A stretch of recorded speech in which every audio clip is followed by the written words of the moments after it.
এইটো হৈছে গণেশগুৰি মানুহজনে থকা ভাড়াঘৰটো আৰু ইয়াৰ আগত যিহেতু তেওঁ এটা বেলেগ ভাড়াঘৰত আছিলে সেই ভাড়াঘৰটো মানে সুবিধাজনক একোৱে নাছিলে পানীৰ প্ৰব্লেম আছিল আৰু বহুতো মানে সৰু সুৰা কিছুমান প্ৰব্লেম আছিল কিন্তু ভাড়াটো লওঁতে ঠিকেই লয় কিন্তু সুবিধাখিনি দিব পৰা নাছিল মানুহজনে ভাবিলে আমিও যিহেতু ছোৱালী স্কুল বন্ধ হ'লে গুৱাহাটীলৈ মাজে মাজে তেওঁৰ ৰুমত আহিম সেইবাবে মানুহজনে এইবাৰ গণেশগুৰিতে এটা ৰুম ল'লে আৰু ৰুমটো ইমান মানে ধুনীয়া যেন এনেকুৱা লাগে মই নিজৰ ঘৰতহে আছোঁ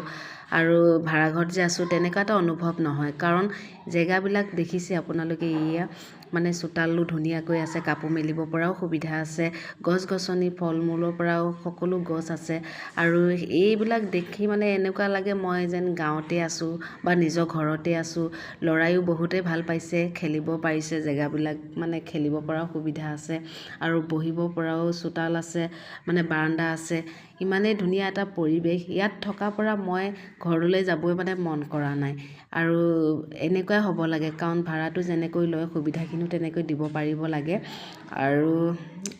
এতিয়া কি ক'ম ইমানেই ভাল লাগিছে মোৰ থাকি